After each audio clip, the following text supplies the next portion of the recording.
देखिए फ्रैक्शन की बेसिक का मैं आप लोग को पढ़ा रहा हूँ, बोर्ड पे देख सकते हैं। लाइक फ्रैक्शन क्या होता है, सारे ध्यान दो इधर। कान्हा तुम भी दो, चाहे तुम रहने दो, तुम देखो। देखो बेटा, लाइक फ्रैक्शन का मतलब है जिसका डिनोमिनेटर हमेशा एक जैसा होता है। मतलब कि फ्रैक्शन में नीचे वाला हिस्सा जो होगा ना उसको डिनोमिनेटर कहते हैं। मतलब फ्रैक्शन होता क्या है, हमने अगर 4/9 लिखा, ठीक है, तो ऊपर वाला जो हिस्सा है बेटा उसको कहते हैं न्यूमरेटर और नीचे वाले को डिनोमिनेटर।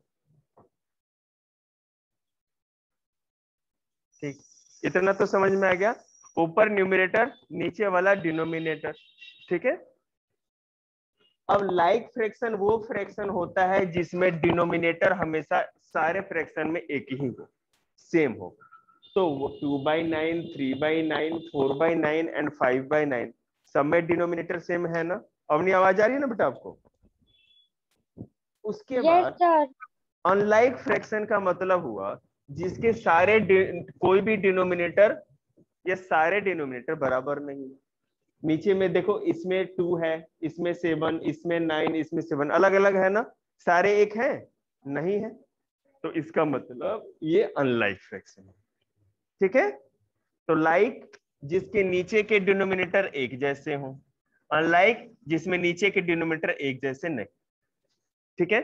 यूनिट फ्रैक्शन किसको कहते हैं, यूनिट फ्रैक्शन बेटा उसको कहते हैं जिसका न्यूमरेटर हमेशा 1 आता हो, ठीक है। ये सारे क्या हो जाएंगे, यूनिट फ्रैक्शन हो जाएगा, क्योंकि न्यूमरेटर इसमें क्या है, 1।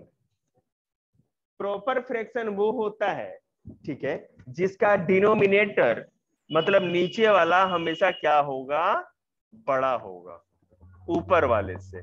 मतलब डिनोमिनेटर न्यूमरेटर से बड़ा होगा तो होगा प्रॉपर फ्रैक्शन। और जब डिनोमिनेटर न्यूमरेटर से स्मॉल होगा, जब छोटा होगा, तो उसको हम क्या कहेंगे, इम्प्रॉपर फ्रैक्शन।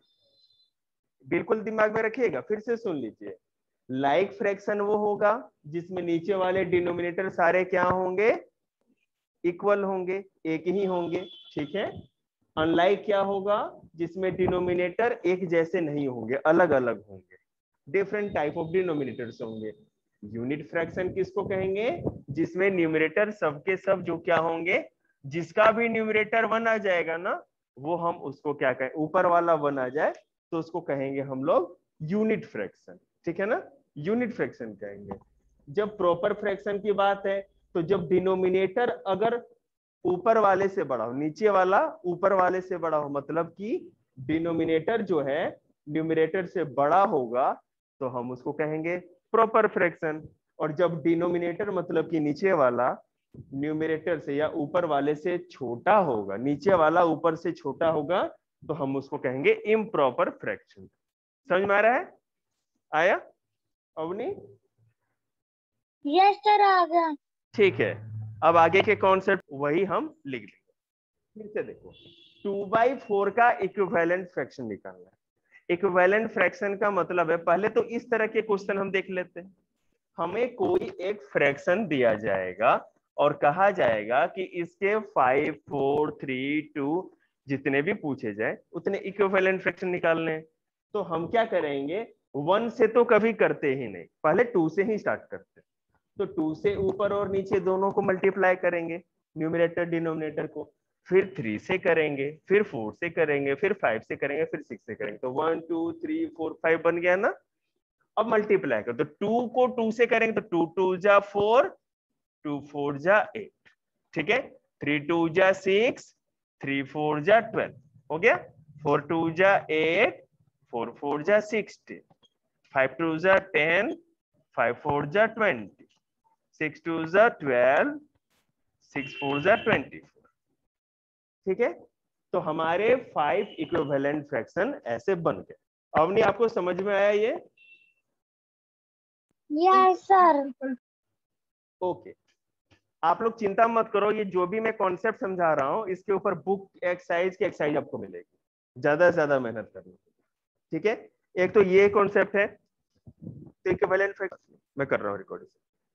अगर ऐसे क्वेश्चन हमें फ्रैक्शन में मिले तो हम क्या करें, पहले हम ये पता करेंगे कि ऊपर वाले का रिलेशन क्या है। 2 से 8 तक जाने के लिए हमने क्या किया, मल्टीप्लाई बेटा कुछ ना कुछ किया। क्या मल्टीप्लाई किया 2 में जिससे 8 आया, बताओ अवनी? 2 4 जा 8 है ना। इसका मतलब है कि बेटा Yes, हमने, हाँ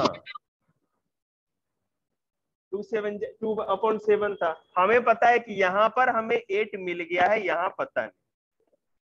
तो निश्चित रूप से पहले हम ये पता लगाने के लिए क्या करेंगे, देखो 2 का टेबल पढ़ेंगे कहाँ आ रहा है। 2 1 जा 2, 2 2 जा 4, 2 3 जा 6, 2 4 जा 8। तो किससे मल्टीप्लाई किए, 4 से मल्टीप्लाई किए ना। तो जिससे बेटा ऊपर मल्टीप्लाई करते हैं उसी से नीचे मल्टीप्लाई करना जरूरी है। मैंने अभी बताया था ना सबको, 2/2 से, 3/3 से, 4/4 से किया था। तो इक्विवेलेंट फ्रैक्शन में जिसको न्यूमरेटर को जिस नंबर से मल्टीप्लाई करते हैं उसी से डिनोमिनेटर को करते हैं।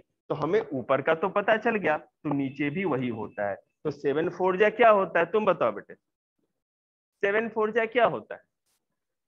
28। या बिल्कुल सही है उन्हें, अनुप्रिया ने भी सही बताया 28 ना। तो यहाँ पर क्या हो गया, 28 is the right answer. Easy है ना ये, इस तरह से बना सकते हैं इसे। मैं प्रैक्टिस, देखो मैं आप लोग को बताता हूँ। हमने क्या किया बेटा, 9 का टेबल, 9 के टेबल में 45 कितने बार में था, 5 टाइम्स में आता ना। 9 1 जा 9, 9 2 जा 18, 9 3 जा 27, 9 4 जा 36, 9 5 जा 45। तो इसका मतलब कि यहाँ पर भी 5 से करेंगे, तो 5 5 से कितना होता है 25। तो 25 इज द राइट आंसर, बिल्कुल सही होनी। और क्या नाम है भाई, संजीव ने भी बिल्कुल सही बताया। ठीक है, अगर अगर जैसे right N equivalent fraction of, chapter निकालो बेटा उस वर्कशीट की, right N equivalent fraction of 35/42 with denominator 18 अगर है, तो हमें पता है कि हमने इस तरह से इक्वेशन पूरा लिख दिया। ठीक है, लेकिन चैलेंज है 42 के टेबल में 18 तो आता ही नहीं है, कुछ भी मल्टीप्लाई करोगे तो नहीं आएगा। तो हम एक है ना इसमें काम करेंगे, जब भी बड़े डिजिट आ जाते हैं ना, जब भी लेफ्ट में बड़ा डिजिट हो तो आप उसको है ना डिवाइड करके छोटा कर सकते हैं। तो मैं बता रहा हूं यार रफ में, हमारा 35/42 है ना। तो आप सोचो कि किसके टेबल में दोनों आता है, पता है ना कि 7 के टेबल में दोनों आता है। 7 6 जा 42, 7 5 जा 35। तो हम इसको क्या कर सकते हैं बेटा, 5/6 इक्वल टू 18, ये भी लिख सकते हैं। अब तो आसान हो गया ना, 6 3 जा 18, 5 3 जा 15, 15 इज द आंसर। अवनी समझ में आया? अवनी जी, अब मैं आपको बता रहा हूं, चेक वेदर, check whether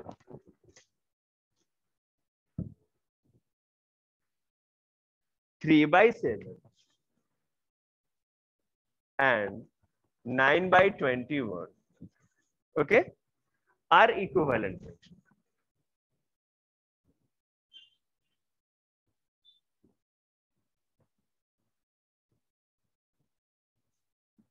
ठीक है, आपको चेक, इसमें कुछ भी नहीं करना, सो सिंपल। हम बेटा पहले 3/7 लिखेंगे, मल्टीप्लाई करेंगे, 9/21 लिखेंगे। ठीक है, ऐसा आपको लिखना है और क्रॉस मल्टीप्लाई करना है, पहले इनको और फिर इनको। तो हम क्या कर सकते हैं, 3 × 21 अपॉन 7 × 21, सॉरी 9 × 7 है ना, 9 × 7, 7 × 9, एक की तरफ करो, चलो कंफ्यूज क्या, 3 × 21 क्रॉस मल्टीप्लाई, फिर 7 × 9, ओके। किसी, हाँ ऊपर का नीचे और नीचे के ऊपर वाले से, ऊपर वाले से नीचे को, फिर नीचे वाले से ऊपर, क्रॉस, टेढ़ा टेढ़ा। यहाँ तो कर तो रखा है ना मैंने, देखो 3 को किससे किया है, लिख तो रखा है, फिर 7 को किससे किया है, लिख रखा है। ठीक है, आए किधर से भी कर दो, कोई इशू नहीं। लेकिन है ना, ऐसे ही होना चाहिए। तो 21 3 जा क्या होगा 63, और यहाँ पर भी 63, तो नीचे और ऊपर दोनों बराबर आ गया ना 63/63। That means 3/7 and 9/21 are the equivalent fraction. समझ में आया आप लोग को? आया ना? ठीक है। अवनी बेटा आपको आया ये क्वेश्चन? फिर से बताऊं? सर एक बार फिर से बताना। क्या बोल रहे हो संजीव? तब नहीं इक्विवेलेंट फ्रैक्शन होता। ठीक है, हाँ हाँ बिल्कुल।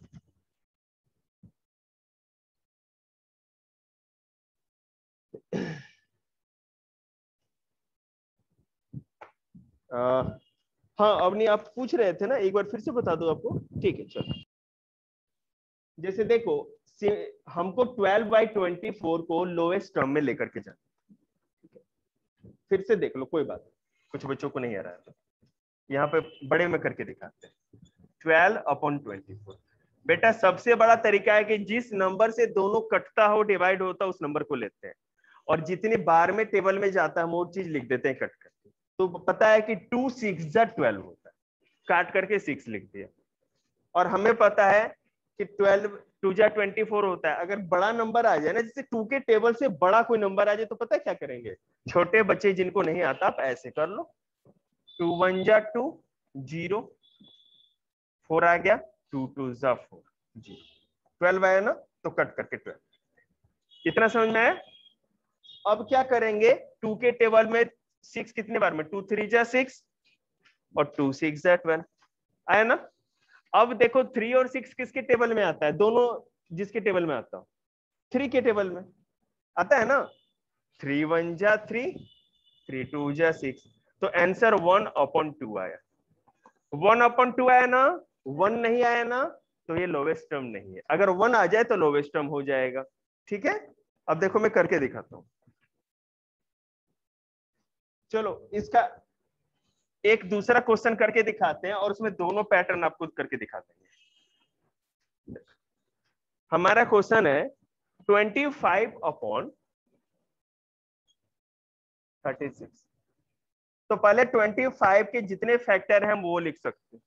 ठीक है, ये 1 से तो जाएगा ही, फिर 5 से भी जाएगा, 25 से भी जाएगा, और 36 का लो, 1 से, 2 से, 3 से, 4 से, 6 से, 9 से, 12 से, 18 18 34 39 17 34 36 किसी से नहीं है, और फिर 36।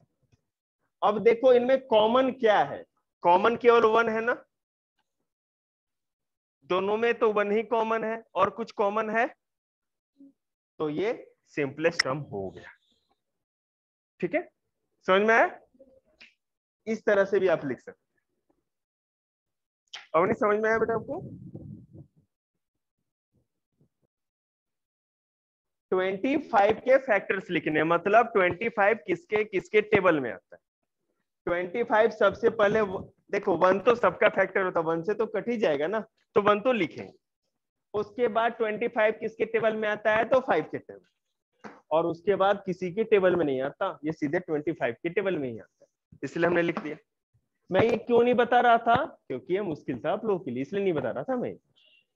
36 का देखेंगे, 36 1 से भी, 1 तो होगा ही, 2 के टेबल 2 से भी कट जाएगा, 3 से, 4 से, 6 से, 9 से, 12 से, 36 सारे लिख दिए हमने।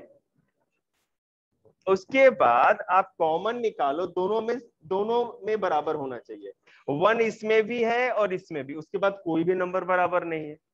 अगर ऐसा हो कि हमको जो फ्रैक्शन दिया गया है उसमें दोनों के फैक्टर्स में केवल 1 ही कॉमन हो, तो हम उसको मानेंगे कि वो लोवेस्ट टर्म में है, मतलब कि उसका लोवेस्ट टर्म निकल। क्लियर है? आया समझ में? अवनी बेटा आज इतना ही, ठीक है, और बाद बाकी कल हम आप लोगों को